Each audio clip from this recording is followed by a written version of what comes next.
अस्सलाम वालेकुम। तो आज हम डिस्कस करेंगे कूलम्स लॉ। कूलम्स लॉ पढ़ने से पहले हमें जो है वो इलेक्ट्रिक चार्ज के बारे में थोड़ा नॉलेज होनी चाहिए कि क्या होता है। तो हम पहले उसको डिस्कस कर लेते हैं, देन हम आते हैं कूलम्स लॉ पर। Electric charge is the physical property of matter that causes it to experience a force when placed in an electromagnetic field. अब किसी भी जो है वो बॉडी की या मैटर की जो फिजिकल प्रॉपर्टी होती है इलेक्ट्रिक चार्ज, जिसकी वजह से जब हम उसको इलेक्ट्रोमैग्नेटिक फील्ड में रखते हैं तो वो फोर्स एक्सपीरियंस करता है। अब हम आते हैं कूलम्स लॉ पर। Coulomb's stated that the force of attraction repulsion between two charges is directly proportional to the product of charges and inversely proportional to the square of the distance between them.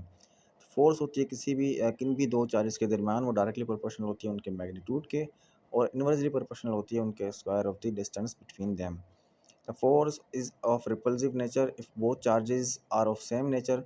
दो charges अगर same nature के हैं, दोनों ही negative हैं, दोनों ही जो है वो पॉजिटिव हैं, तो रिपल्सिव फोर्स लगाएंगे एक दूसरे पर। अगर दोनों चार्जेस जो है वो अपोजिट नेचर के हैं तो वो क्या करेंगे, अट्रैक्टिव फोर्स लगाएंगे एक दूसरे पर। यहाँ पर आप देख सकते हैं मैथमेटिकल रिलेशन भी इनके दरमियान, फोर्स जो है वो डायरेक्टली प्रोपोर्शनल है चार्जेस के मैग्नीट्यूड पर, और स्क्वायर ऑफ द डिस्टेंस जो है वो इन्वर्सली प्रोपोर्शनल है।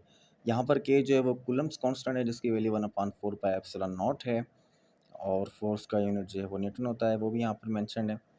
उसके बाद हम आते हैं प्रॉब्लम की तरफ। तो यहाँ पर देखें, find the force between charges of 1 coulomb and 2 coulomb located. Distance जो इनके दरमियान है वो कितना है, 0.5 मीटर अपार्ट इन एयर। अच्छा, यहाँ पर देखें फार्मूला तो हमने वही यूज़ करना है, फिजिकल्स to k q n q two upon r square.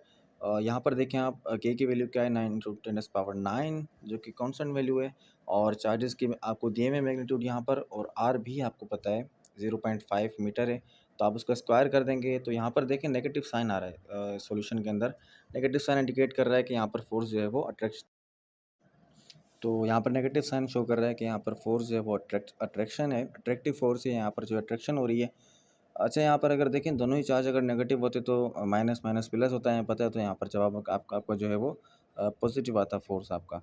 लेकिन अगर यहाँ पर दोनों ही पॉजिटिव होते तो डेफिनेटली फिर तो पॉजिटिव आना ही था, लेकिन नेगेटिव साइन जब भी हो तो आप जो है वो समझ जाएंगे फोर्स जो है वो आपकी अट्रैक्टिव है। तो ये था हमारा आज का लेक्चर। Thank you.